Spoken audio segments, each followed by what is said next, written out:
Elon Musk పరిచయం అవసరం లేని పేరు. ఇతను భూమికి మించిన జీవితం ఉంది అని నమ్మే వ్యక్తి. ఎలక్ట్రిక్ కార్స్ ని డెవలప్ చేసే దగ్గర నుంచి మనిషి మెదడును చిప్పులతో కంట్రోల్ చేయాలి అనేవి ఇతని లక్ష్యాలు. Space X, Tesla, Neuralink, Starlink X, దీన్ని ఇంతకు ముందు మనం ట్విట్టర్ అని పిలిచేవాళ్ళం. ఇవన్నీ ఆయన చేత రన్ చేయబడుతున్న మరియు సృష్టించబడి ప్రపంచాన్ని మార్చే సంస్థలు. ఎలాన్ మస్క్ అతి తక్కువ వయస్సులోనే వీడియో గేమ్స్ ని డిజైన్ చేసి విక్రయించాడు. ఆయన మాటలు, ఆలోచనలు, పనితీరు అన్ని మనకు ఒక సందేశాన్ని చెబుతున్నాయి. సాధ్యమయ్యే వరకు అసాధ్యమే అనిపిస్తుంది, కానీ ప్రయత్నిస్తే మార్పు, విజయం తప్పక వస్తుంది అని. హాయ్ ఫ్రెండ్స్, ఎలా ఉన్నారు? అందరికీ నమస్కారం. వెల్కమ్ టు తెలుగైట్స్ అడ్డా. ఈ రోజు మనం మన వీడియోలో మస్క్ చెప్పిన మరియు అతను పాటించే కొన్ని స్టేట్మెంట్స్ ని తెలుసుకుందాం. మస్క్ పాటించే స్టేట్మెంట్స్ లో మొదటిగా చూస్తే, when something is important enough you do it even if the odds are not in your favour. దాని అర్థం ఏంటి అంటే, ఏదైనా ఒక ముఖ్యమైన పని సాధించాలి అని అనుకున్నప్పుడు ఆ పని సాధ్యం కాదు అని అనిపించినా సరే ప్రయత్నం అనేది మాత్రం మానుకోకూడదు అని అర్థం. ఉదాహరణకి ఇప్పుడున్న ఈ కాంట్రవర్సీస్ టైంలో మనం ఏదైనా పికిల్ బిజినెస్ పెట్టాలి అనుకుంటే, ఈ కాంట్రవర్సీస్ ని దృష్టిలో పెట్టుకుంటే మనం ఆ బిజినెస్ ని ఎప్పటికీ కూడా పెట్టలేం. మనం కస్టమర్ ని మాత్రమే దృష్టిలో పెట్టుకోవాలి. వాళ్ళకి ఎలాంటివి నచ్చుతాయి, ఏ విధంగా కస్టమర్ ని అట్రాక్ట్ చేయాలి అని ఆలోచించాలి. అంతేగాని భయపడుతూ బిజినెస్ పెట్టకుండా ఉండడం అనేది కరెక్ట్ కాదు. ఇక రెండో స్టేట్మెంట్ చూస్తే, I think it is possible for ordinary people to choose to be extraordinary. దాని అర్థం ఏంటి అంటే, ఒక సామాన్య వ్యక్తి గనక కృషి చేస్తే అసాధారణ వ్యక్తిగా మారవచ్చు, అది సాధ్యమే అని. మన చుట్టూనే సాధారణంగా కనిపించే అసాధారణమైన వ్యక్తులు ఎందరో ఉన్నారు. ఉదాహరణకు చూస్తే ఏపీజే అబ్దుల్ కలాం గారు, మోడీ గారు, మహేంద్ర సింగ్ ధోని గారు, అమితాబ్ బచ్చన్ గారు, ఇంకా ఇలా చెప్పుకుంటూ పోతే లిస్ట్ అనేది చాలా ఉంది. దీన్ని బట్టి ఏమర్థమవుతుంది అంటే, మనం సాధించాలి అనే తపన, కృషి, పట్టుదల కనుక ఉంటే ఎంత సాధారణ వ్యక్తి అయినా సరే అసాధారణమైన స్థాయిలో ఉండగలడు అని. ఇక మన వీడియోలో మస్క్ చెప్పిన మూడో స్టేట్మెంట్ చూస్తే, the first step is to establish that something is possible, then probability will occur. దాని అర్థం ఏంటి అంటే, మనం ఏదైనా సాధించాలి అని అనుకున్నప్పుడు ముందుగా ప్రయత్నం చేసి అది సాధ్యమే అని నిరూపించాలి. అలా నిరూపిస్తే ఆ పని సక్సెస్ అయ్యే వాల్యూ అనేది పెరుగుతుంది అని.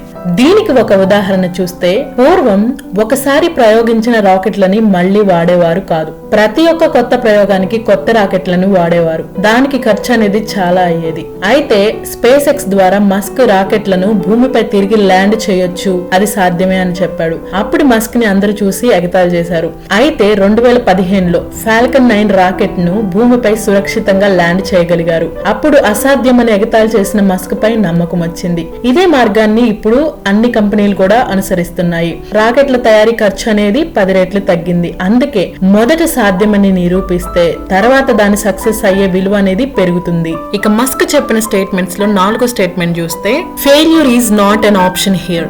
If things are not failing, you are not innovating enough.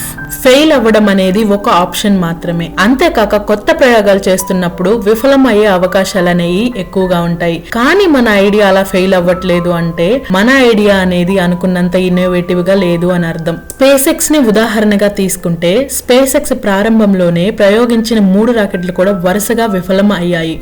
100 కోట్ల నష్టం వాటిల్లింది. మీడియా నుంచి విమర్శలు వచ్చాయి. కంపెనీ క్లోజ్ చేస్తారనే టాక్ కూడా నడిచింది. కానీ మస్క్ వెనకడుగు వేయలేదు. చివరికి 4వ ప్రయోగాన్ని విజయవంతం చేసి నాసాకి నమ్మకం కలిగించి కాంట్రాక్టులు వచ్చేలా చేసుకున్నాడు. ఇప్పుడు స్పేస్ ఎక్స్ ప్రపంచంలోనే ఒక అగ్రగామి అంతరిక్ష సంస్థ. విఫలం అవ్వడం అనేది తప్పు కాదు. అలా విఫలం అవ్వట్లేదు అంటే అది అనుకున్నంత కొత్త ప్రయోగం కాదు అని దీని ద్వారా మనకి తెలుస్తుంది. ఇక మన వీడియోలో లాస్ట్ స్టేట్మెంట్ చూస్తే, some people don't like change, but you need to embrace change if the alternative is disaster. కొంతమందికి మార్పు నచ్చదు. అయితే ఆల్టర్నేటివ్ అనేది డిజాస్టర్ అయితే మార్పుని ఖచ్చితంగా స్వీకరించాలి. ఉదాహరణకి ఒకప్పుడు పెట్రోల్, డీజిల్ తో నడిచే కార్లు శాశ్వతం అని అందరూ నమ్మేవాళ్ళు. ఈ ఆయిల్ కంపెనీలు కూడా ఎలక్ట్రికల్ వాహనాల వృద్ధికి అడ్డుపడేవాళ్ళు. ఖర్చు, సాంకేతిక లోపం, ఛార్జింగ్ స్టేషన్ల కొరత, ఇలా ఈ ఎలక్ట్రిక్ కార్లను చేయడం అనేది సాహసంగా ఉండేది. అయితే టెస్లా ద్వారా మస్క్ ఎలక్ట్రిక్ వాహనాలను నేరుగా ప్రజలకి అందుబాటులో అందుబాటులోకి తెచ్చాడు. దీని వల్ల వాయు కాలుష్యం అనేది చాలా వరకు తగ్గింది. ఎలక్ట్రికల్ వెహికల్స్ అనే మార్పు ముందు అసహనంగా అనిపించిన పాత విధానాలు కరెక్ట్ కాకపోతే మార్పు ఒకటే సరైన మార్గం అని చెప్పి ఎలాన్ మస్క్ నిరూపించాడు. ఎలాన్ మస్క్ ఒక సాధారణ మనిషిగా జన్మించాడు, కానీ అసాధారణ కలలతో ముందుకెళ్లాడు. ఆయన కన్న కలలు ఆకాశాన్ని మించాయి, మానవ జాతికి కొత్త దారులు చూపించాయి. ప్రమాదం ఉన్న ఆగడు, విమర్శలున్న వణకడు, ఒకవేళ విఫలం అయినా వెనక్కి తిరిగి చూడడు. ఎలాన్ మస్క్ మనకి ఏం గుర్తు చేశాడు అంటే పరిమితులు అనేవి మనసులోనే ఉంటాయి, కానీ అవకాశాలు అంతరిక్షం వరకు ఉంటాయి. సాహసించే వాళ్లే ప్రపంచాన్ని మార్చగలుగుతారు అని. ఇది ఫ్రెండ్స్ ఇవాల్టి వీడియో. మస్క్ చెప్పిన కాదు చేసి చూపించిన అతని కొన్ని స్టేట్మెంట్స్ చూసాం కదా. ఈ వీడియో కనుక మీకు నచ్చినట్లయితే తెలుగు ఐట్స్ అడ్డాకి లైక్ చేయండి, సబ్స్క్రైబ్ చేయండి, మీ ఫ్రెండ్స్ తో ఈ వీడియోని షేర్ చేయండి. Thank you.